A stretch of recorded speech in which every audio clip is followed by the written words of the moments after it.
I'm gonna call order the work session for June 16th, meetings being recorded. First item on the agenda is an interview with Dan Andrews for the position of fire chief. How you doing? Good. So the way we've done the process in the past is we'll just take turns asking some questions.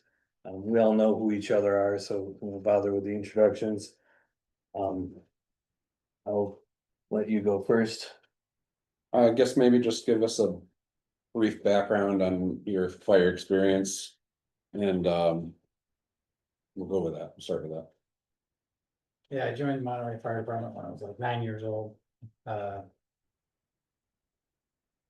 Trained with them until I became a professional firefighter. So I went to Massachusetts Fire Academy for a 6-week course, and then I went to a National Fire Academy for a 6-month, 3-month course that covered all aspects of firefighting. It was more of an upper level training at the national level. Then from there, I went to California because there wasn't any jobs to apply for a professional firefighter here in the States. So went to California, worked there for about 4 years as a firefighter. Transferred to Hawaii, lived there for over 2 years doing firefighting. Wanted to have a family, so I moved back here and worked in Chicopee area as firefighter professionally.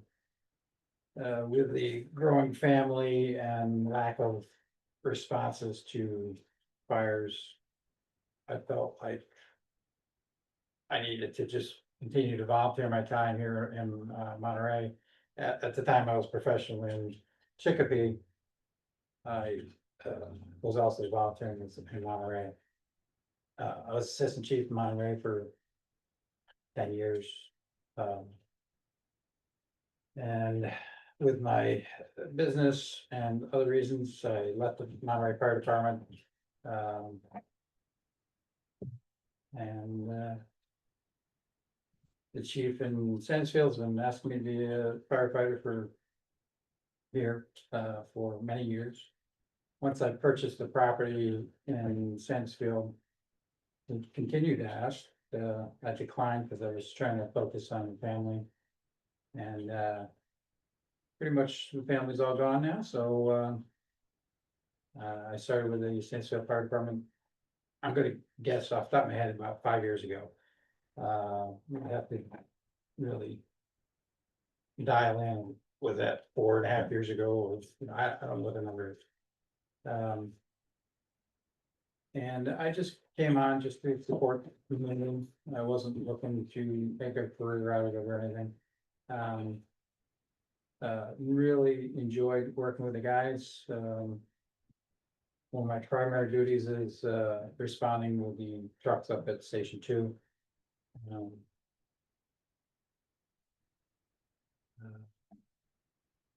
Continuing to train the guys, get to know the guys, understand the function of this particular firehouse and fire department. I was asked to be the chief before Henry, as far as applying for it and stuff. I was still working at the time for my company. Didn't really want to take the time away from my company. So we hired Henry. We tried to work with Henry. I wasn't at the meeting when they had their discussions.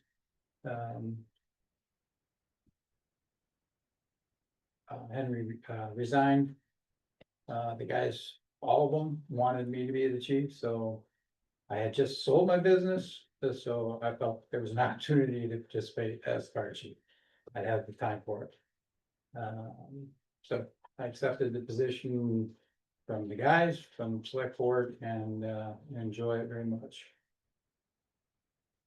That's where we are. Great.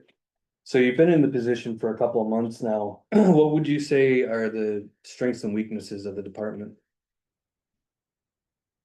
The strengths are definitely the camaraderie of the guys, how they all work together, support each other, and the ambulance service is a big part of the fire department as well.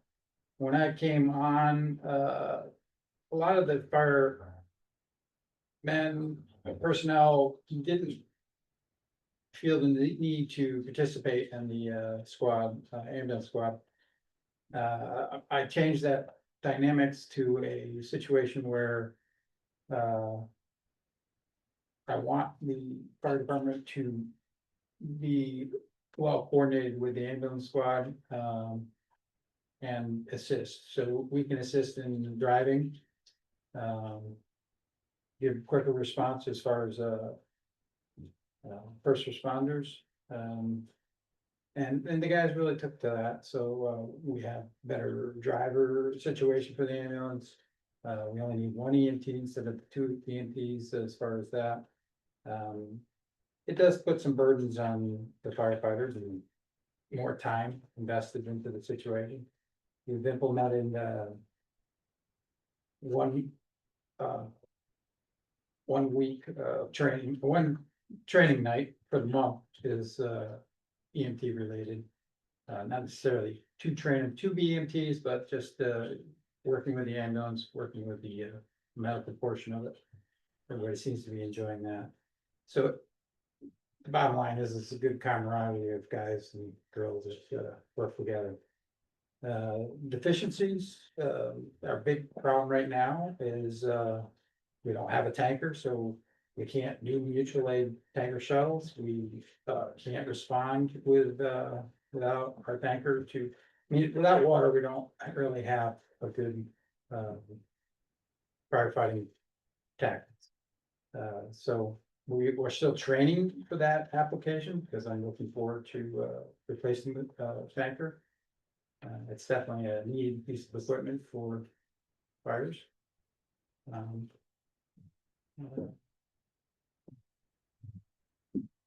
don't know if there's other problems that I see, but that's our major problem right at the moment. Alright, let's see. How would you describe the ideal relationship between the fire department, the 501(c)(3), and the town government? How would I describe it? The fire department and the 501(c), I don't see any conflict or, decision-making processes. It's completely separate. There definitely is a conflict between the 501(c) and the select board.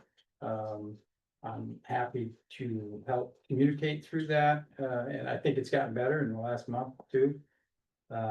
So I'm looking forward to a more positive communication. I think things are changing. I think that the 501(c) saw their,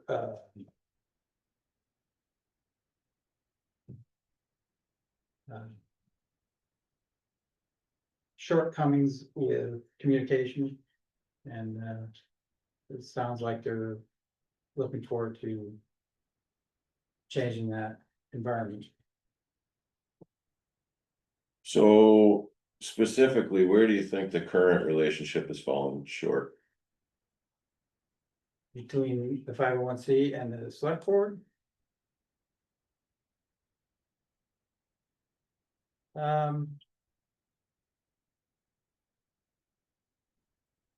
Currently, I think it's on the mends. I don't seeing it getting worse. I see it getting better.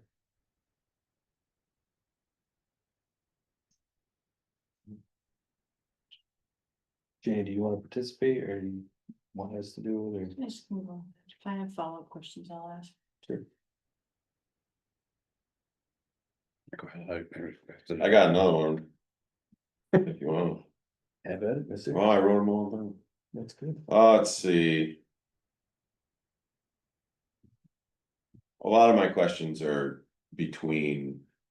The fire department, SFDI, and the select board, because that's really the. I don't know how many that I can answer. I'm not the speaking for the, All right, here's one. How would you ensure transparency and mutual accountability between the fire department and the 501c3 board, especially when it comes to the use and maintenance of equipment and facilities? the equipment, they don't have a lot to do with, they have purchased equipment and, either donated to the, town or leased it to the town, so there is some connection there in reference to equipment. Um, As far as the building and maintenance of the building. I think the group of guys are extremely concerned about the protection of the fire equipment and the response and readiness of it. So that's their focus. How about the transparency side of it, between SFDI and the town?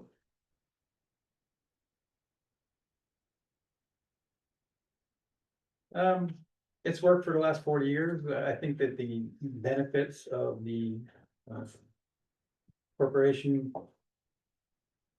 are extremely beneficial to the town. I think the model of a 501c3 is beneficial to the town. I'm not so sure I would agree that this one has been beneficial Well, at this point. No. you think the town would have supported building what they built without the 501c? I didn't say we didn't need one, I'm just saying that I don't think it's functioning all that well. What part doesn't function well? The transparency and the open communication and Right. And like I said earlier, that has been noted, and I think they're working on that, and I think it's going in a positive direction. You may not see eye to eye on everything, and that's gonna cause conflict, but that's relationships.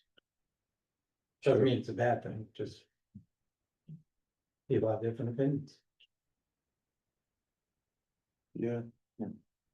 So, in the last process with Henry, Michael made it very plain that we should only hire a fire chief who's an EMT. And that was his gripe against any candidate who wasn't an EMT. Do you plan on becoming one? I'm looking into that, I have been through the courses, I've been. Years ago certified, so I don't have a problem with it, I don't see that. I'm going to be responding, well, I will be responding to and do respond to medical calls. And I don't hesitate because I feel comfortable with it. I don't know that I need to be a certified EMT, with my experience in the past. Well, that was the opinion of both deputy chiefs. And last year we had 161 EMT calls to 58 Yeah, fire calls. And most of the fire calls were really false alarms, motor vehicle accidents.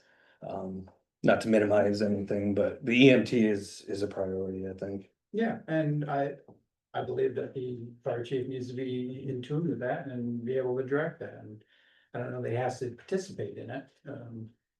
We don't, fire chiefs typically don't go in burning buildings, they typically don't drive the equipment. I do go in burning buildings, I do drive the equipment, and I do first responders, so I don't have a problem with doing any of the duties. We could be talking about somebody quite younger, and that would give them good experience to be an EMT on that portion of it. Sure.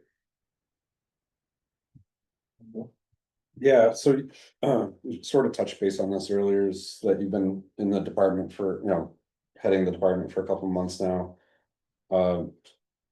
We loosely asked for efficiencies and deficiencies, but do you see processes that aren't in place yet? Have you checked on the the random testing, the standard testing that we should be following, the pump testing, hose testing, ladder testing. SCBA tests, fitment tests, physical tests. You know, we've never really been given a state of affairs of where we're at. How many members qualify to be interior based, attack firefighters, you know. How much work do you think is needed to bring, if we're not up to snuff, how much work is needed to bring it up to snuff? It's not a paid department, it's not, a service that's 24/7 paid. Yes, we get stipends, yes, the guys, work very hard at training. Yes, we try to train in certain aspects, you asking people to volunteer their time. And I realize they're getting a stipend now. So it's kind of paid. It's not their full-time job. It's what they can do to provide help to their fellow townspeople. We're only here to, the guys' hearts are just to, be there for the town. So, to require them to be a professional firefighter and have firefighter 1, 2, and EMT training and stuff like that, that's, they're so excited about helping that, they get their first responders, they get their CPR, they go to. Saturday, we were training with Otis in reference to a, mutual aid, school bus accident. They don't get stipend for that, they do it because they love the work. I think And the more along, my question is more along the lines of. When we have volunteers. I would expect that the volunteers would wanna make sure that we're providing them a safe environment that's. Right, Up to standards, you know, that's that, where I'm going. so, Is that, we've gone through the vehicles, got them inspected as far as being able to get mass certification inspection, DOT. So we've just gone through that process as far as the equipment. They were supposed to go out to a, pump test last Friday, but, one of the trucks wasn't operating properly, so. I don't wanna take that truck out of town that was operating when we had deficiency on one of the other trucks, so. We missed that pump test, we have it rescheduled to do in, Riverton, I believe. I don't have the date yet, but we are coordinating that. We resolved some of the issues with the ambulance by purchasing a new one, so that one, we shouldn't have any problems with that equipment. So the equipment is being tested and checked. We have our own, in-house, hose testing that we do once a year. We have the equipment to do that, we do that, so we're, that's just part of our annual. Training, is to test the hose. Our big deficit right now is, turnout gear, it's all pretty much out of date. And certainly have some concerns about that. So it's quality of equipment. Some of it's 20 years old. And I suppose there's probably a piece that hasn't gone into a fire, but when you have a piece of Nomex equipment, gear. It's got PFAS in it, so now that's not healthy for the guys. Just driving around in your vehicle with it, you're exposed to the PFAS the whole time. So then you go to an incident and you get gas on it, then you get oil on it, and you get blood on it, and you get carbon from the fires, all plastics that are given off their stuff. So it stores that. We do wash it and hopefully you get some of it out, but after 20 years, you kind of really don't have a clean piece of equipment to work with. So certainly going to be looking into replacing that.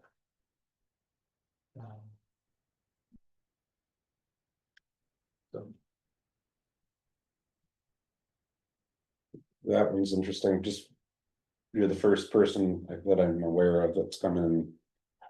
And commented on the quality of the turnout gear, nobody's requested that I know of. To replace it in any special. You know. At some point there was on the capital plan, and I've always thought it was best to. Budget for 2 or 3 sets a year, and just keep it in constant flow. That way. You're purchasing sets for the guys that you have, you're buying them for the size, size to the guys that you have active. Not just randomly purchasing a set every 10 years. For people that you may or may not have that they'll fit, but, Yeah, fortunately, we, got 2 new members recently and we had equipment to fit them, so that worked out well. Not that it's not in the right age, but at least it fit them. one of the questions that's been asked of other interviewees was, budgeting, working with budgets. And I'd be interested into how you feel about that. As we're just talking about that, whether it's a capital expense or just a budget item. Seems like we throw money at certain things, but would like direction. Yeah, it's level funded with no clear plan.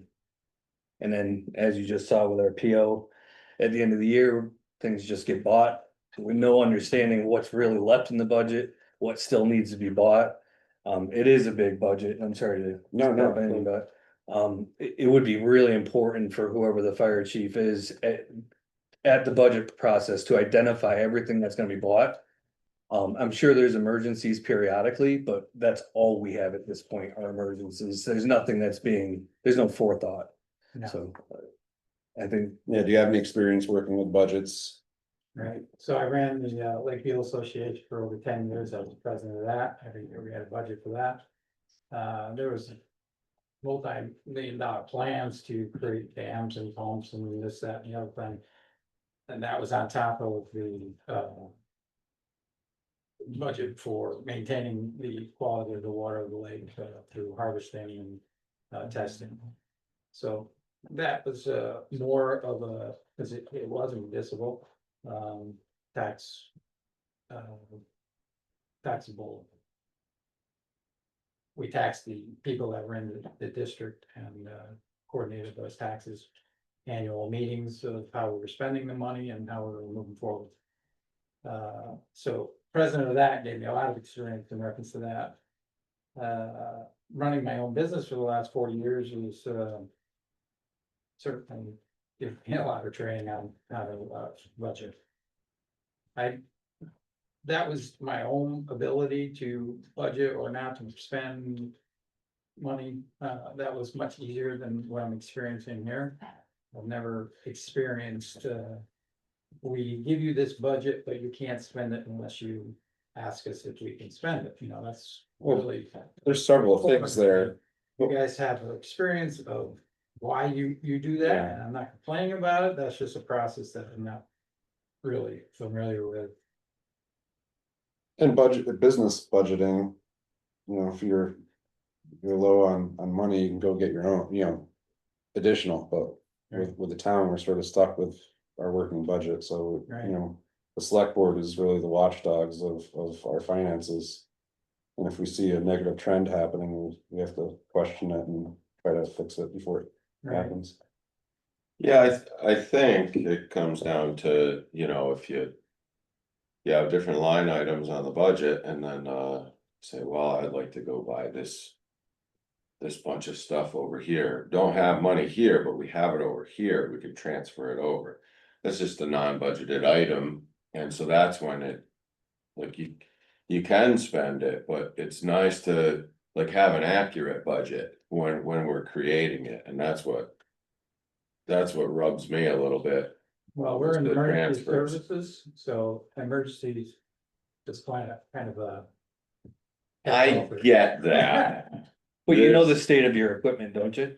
Like every tool that I own, I know when it needs to be replaced. Yeah. I think that's the bigger issue here. There's a need for proper budgeting.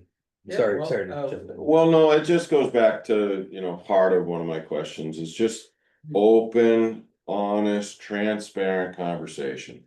Like, this is why I'm doing this, this is, not just, this is what we want.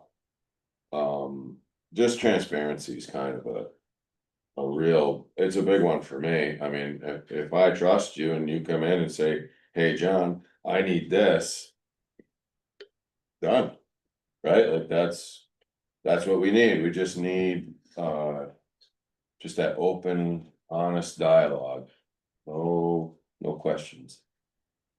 I guess you can ask Janie if I've been in and talked to her about those things. Yeah, well, I haven't had a chance to talk to you yet, so I haven't experienced it, but And I guess and it's not just you, I mean, you're fairly new to it, but what's been lacking in the recent history that I'm aware of is coming in with a plan of like, hey, this is where we're at, but we really need to budget this,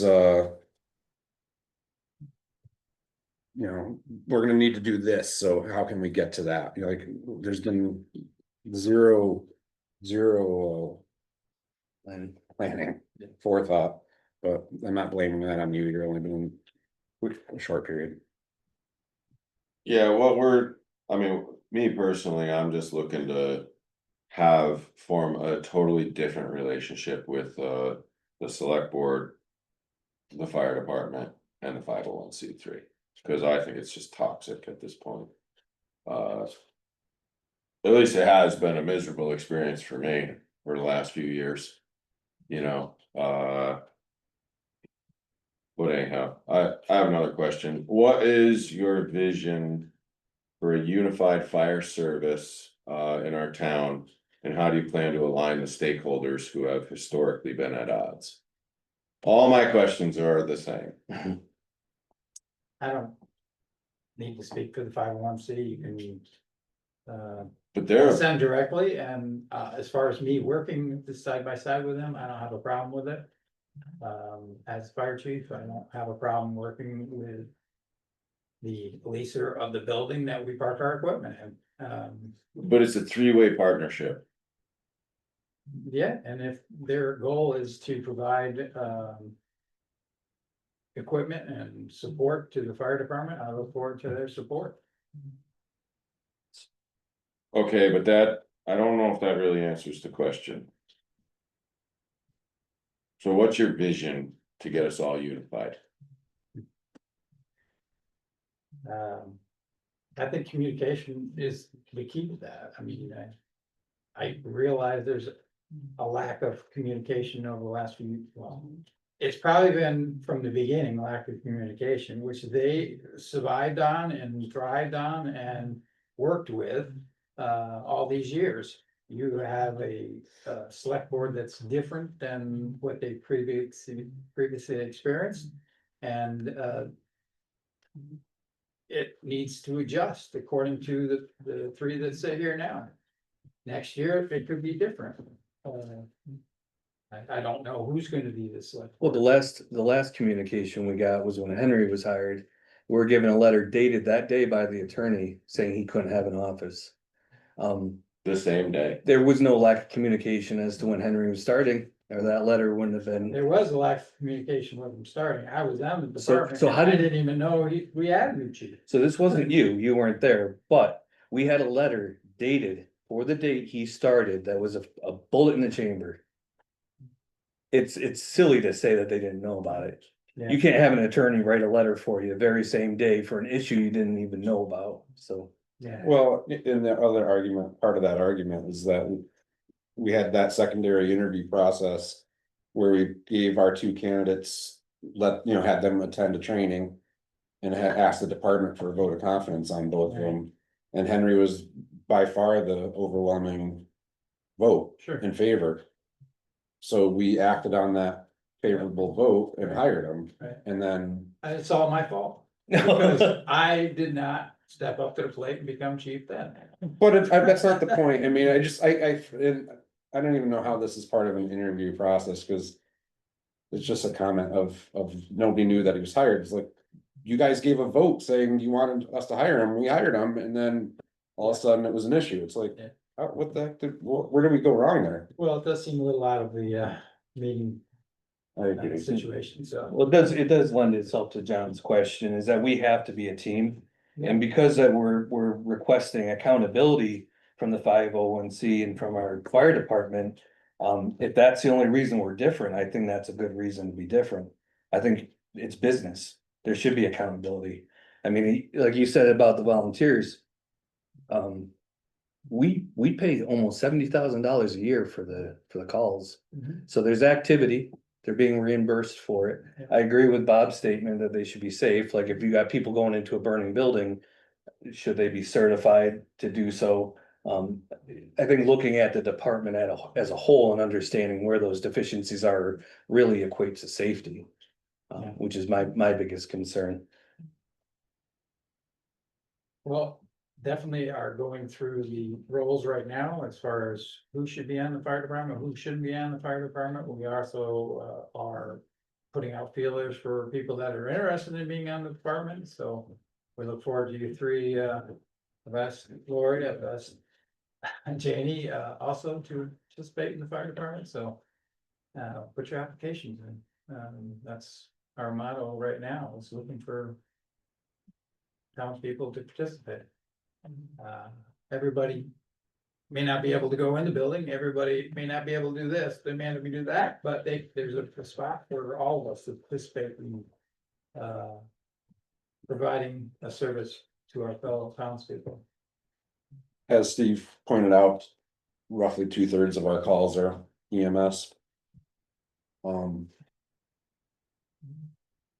Do you have any plans of how we can, do we need to change our EMS system? Are we good where we're at? Well, we are changing it, you guys put in for the administrator EMT position, we look forward to that getting filled. It's worked wonderful to have Mary being the officer on duty and being able to respond to those calls, that's been a big help. So we're getting good coverage and we'll have better coverage once we get that position filled, we're all looking forward to. Have you had time to review the EMS feasibility study from the Collins Center? No. That's a big one because it really addresses all the deficiencies of the department. They did was a 4-month study.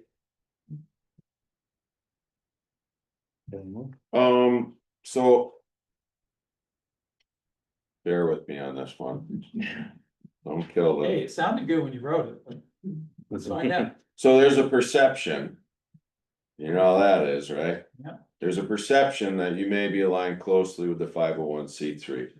How would you reassure both volunteers in the town that you will lead impartially and in the best interest of the whole community? The 501(c) is in the best interest of the whole community. I think they provide a great service for the town to provide equipment and not at the taxpayer's expense. So how am I going to separate myself from the two? And be impartial? Cause they're two totally different things. They are, but we have to work hand in hand, like you noted before. I have a good relationship with all the members of the corporation. And they're the same members on my department, so. I think just because of the relationship I already have, it's just easy to help on both sides, making it easier to communicate to you guys and I don't see the struggle that a lot of the townspeople or select board may be seeing with that. Yeah, It's not that it's not there and I don't see it completely. I don't feel the struggle. yeah, I mean, I would think that sometime in the last 3+ years, the SFDI board would have. Come on into a select board meeting with their books, showed us what they got. So this is what we need to do, this is our plan, we know nothing. We don't know we know nothing. It's like all the other 501(c)(s in town, you don't know anything about them either. That's not true. It's public information, so when it's a closed book policy and it's not supposed to be like that. It just breeds that, just, yeah. Yeah. You know, open, honest, transparent. I could tell that you think that they do really good work, and they may. But man, is it tough to be on this side of the table with them. So. You're a good buffer between that. Or that's what I'm hoping, And I look forward to it. yeah, do you have any experience grant writing? Currently, yes. When I was the chairman of the Lakefield district, I wrote hundreds of thousands of dollars worth of grants for studies and stuff like that. I don't claim to be a grant writer, and I don't know why I was able to do it for those things. Actually, we did hire somebody eventually to help us with that too, so. And that seems to be the easiest way, is to spend a little bit of money to get a lot of money and write those grants. Seems like just looking in Berkshire County in general, there's a lot of movement in fire departments and EMS in general. You hear a lot about hub and spoke models where you have mutual aid agreements between different towns, which I know we have historically have had mutual aid agreements with our surrounding towns, but we have towns, Monterey's just throwing screw gobs of money at their fire department that would financially sink us. And I think that'll change in the future once they figure out they're the ones spending all the money Yeah, and everybody else has got to hold back. but we have, Stockbridge and West Stockbridge doing mutual aid, multi-million dollar Yeah, agreements, Lee and Stockbridge, there's a lot going on. yeah, I'm in the. But it's all in the middle of happening something. because historically, a self-providing fire station isn't really, there's such a lack of volunteers and capable people. That they're trying to go outside their community. Mhm. How do you feel Sandisfield's coping with that? And do we need to make any changes to better our coverage? Both on EMS and fire? I'm working with Monterey, Marlboro, Otis as a. We're having meetings talking about these exact things, just recently, the information that came back, we're. Kind of focused on the ambulance service because that seems to be more prominent. And the information that came back from the lawyers was that each member of this town has to sign up as a member of this town, because there's certainly a liability related issue as far as driving their equipment or responding to their town to work medically on somebody. So there's insurance reasons, there's lawsuits and all others, the legal stuff that has to deal with all that stuff, and they're just working on trying to get a feel for that right now. We already have a mutual aid system where each town mutual aid goes to the other town. It doesn't really benefit a town to have a mutual aid thing if you don't have the ability to mutually respond in kind. So Monterey doesn't have an ambulance, but they do have a quick response medical first responder situation. So it's not mutual, but at least they do have the ability to respond. I kind of got carried away on some stuff. And All right, I'm gonna redirect my question. Got two things here. I guess I'm looking for an out of box thinking here, like. Do you have any suggestions outside of the way it's historically been done that we could potentially do it better? Yeah. That's my one question. My other question, which is no relation. Is you're retired, like how long can you vision you doing this job? Let's work on the first one, part of the question, which, if you want to just recap on that again. I'm looking for outside the box Outside the thinking. box, yeah. Yeah, no, I've, go to the chiefs meetings, I go to that, mutual aid, meetings. And I've been trying to think of outside the box, and it all leads towards, oh, we gotta start paying people to be on staff and stuff. I. It's not an easy, I have the answer for it situation. There's second homeowners that, there's only 850 people in the town, or whatever the exact number is, I don't know. There's a lot of elderly in the town, so we have to take that out of the equation as far as participating as help. Mhm. And there's not a lot of young kids, so I'm really looking forward to your grandchild growing up and participating. It's a Monterey resident at the moment. So we only have a narrow window to work with, and people's lives change all the time, so it's kind of a moving target. How do we correct for those problems? It's easy to throw money at things like Monterey's trying to do right now. Is that the answer? We don't know. We have to try different things to see what's gonna work. Mhm. I think a good start, and we've already accomplished this, is to start with that position that we have for the town for the administrator EMT. I had high hopes for it until I saw the surrounding towns and what they were offering for similar positions. Yeah, and that's gonna be a problem. Egremont offering that same position at like 72,000 plus benefits, Yeah. and Monterey's hiring a paramedic position at $97,000 plus benefits, so Paramedics.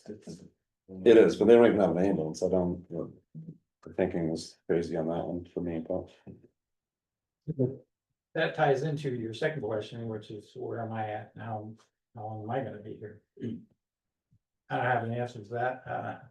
I've just retired from my business, and a whole new world has opened up to me. I've never had to not get up in the morning. So I'm trying to get acclimated to that right now. So I have a lot of things to do, so I have some good reasons to get up and get going. And, 10 years of the fire chief sounds like a long time right now, but as 10 years goes by, it'd be like, what happened? So. Yeah, I'd be happy to get us at a better place. And, if I don't have time, I mean, you're talking about pay, the amount that you pay me now is so low that,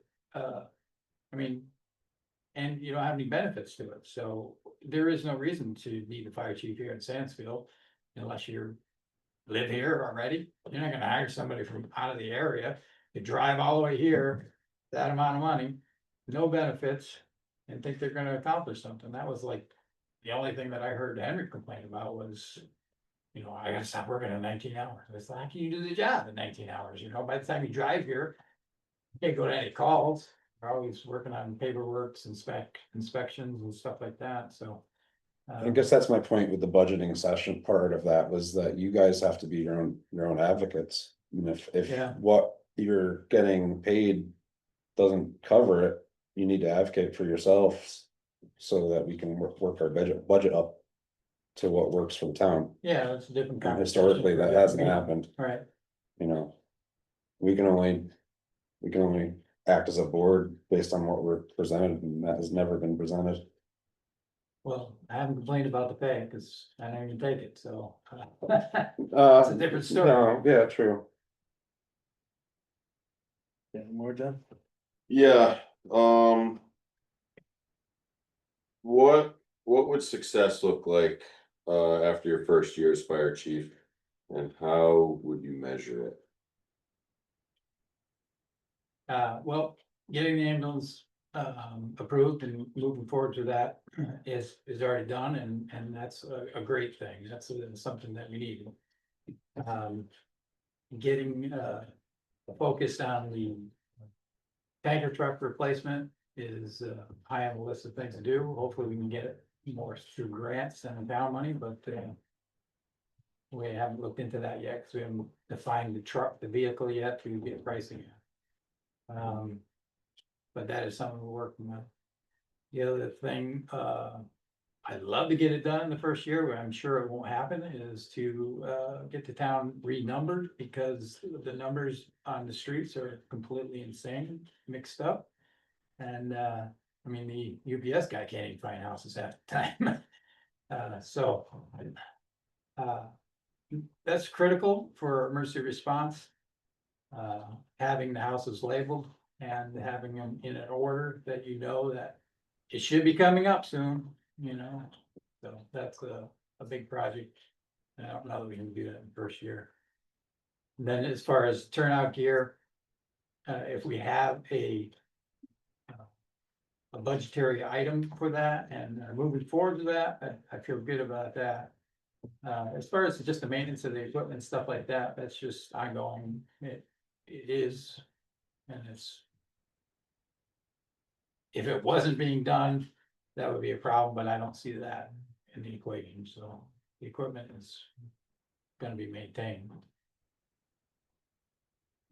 And then the other item that I'm working on is trying to improve our membership with firefighters. Yeah, I have a question about the membership here. Did I hear you wrong? Did you say you were gonna rejoin? Yeah, as soon as you find me a replacement for this seat, I have to do it. That's the deal. Not happy. It's a good trade. Let's see. How do you plan to engage and retain volunteers? Retaining, not getting. So retaining is, you know, training and keeping them interested in what they're doing. I can't.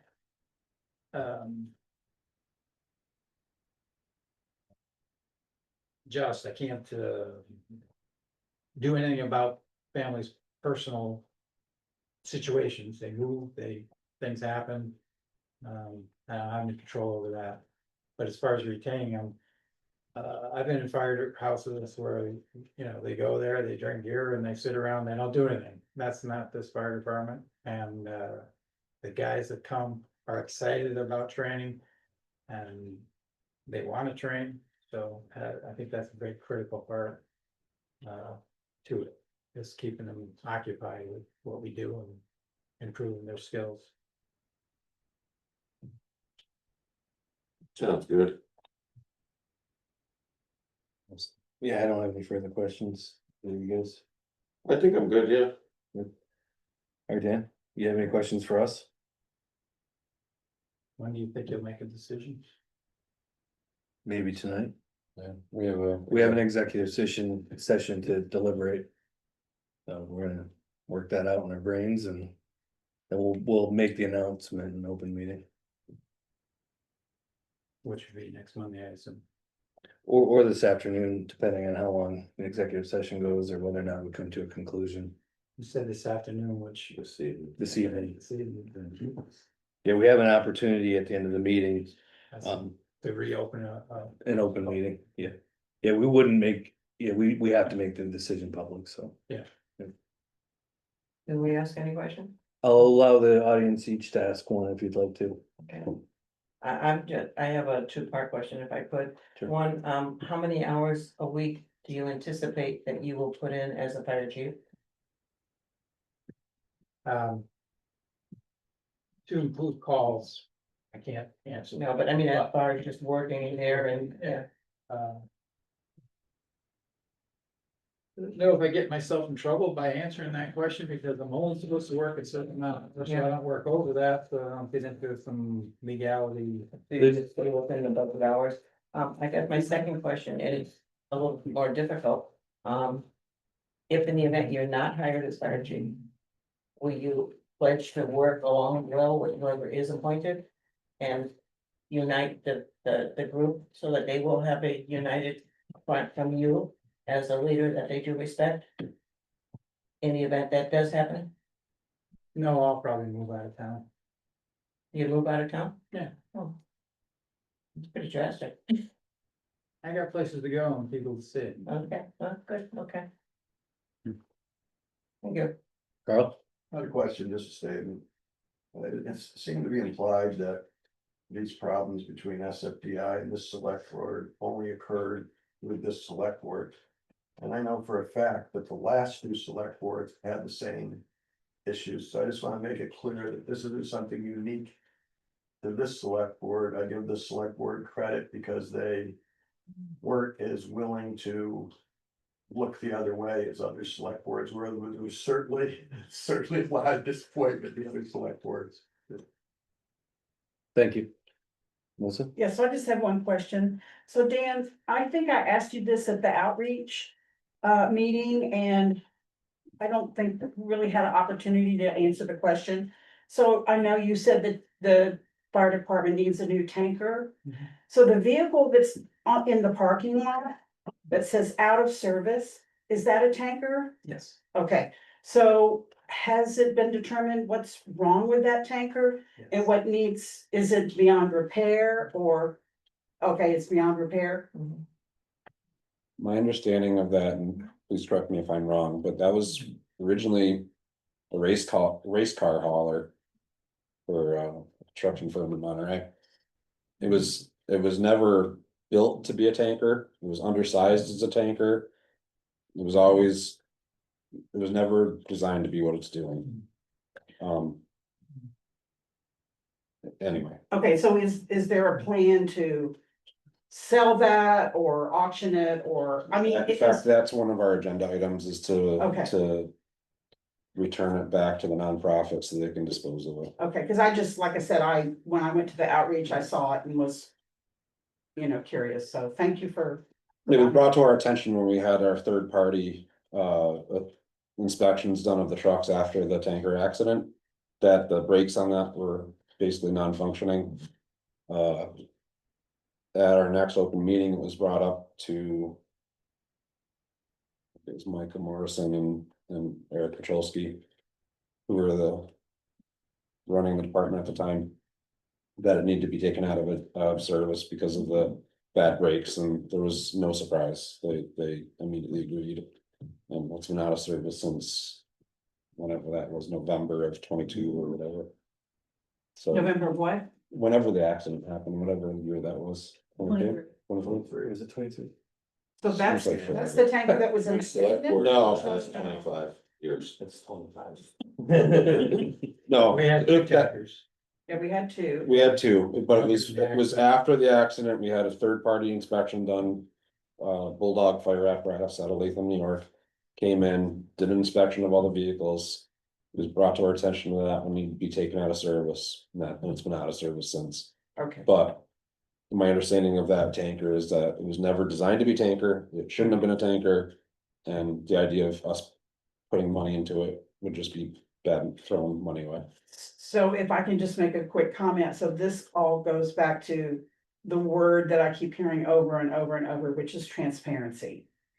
This whole situation speaks to lack of transparency. I have a question for the selectmen, if I may. Dan implied several times that the communication between you and SFDI is greatly improved. Has it improved? Is it improved? Are you communicating? My understanding is that we've written, with the fire department, maybe, I'm not sure. I mean, you're in and out of Yeah. the office more. Our communication with the SFDI, we've written them a letter Several. and, no response back yet. Still no response at all? But that's outside of this interview, it's not. No, that was a question I had for you guys, for your selectmen. So there is no change in the communication. Thank you. So that's about it, unless somebody on the TV wants to ask a question. All right, a motion to adjourn the work session. Second. All in favor? Aye. Thank you, everybody. Gonna ask y'all to vacate. Are you coming back into open session after the regular session? Yeah. Good night, everybody.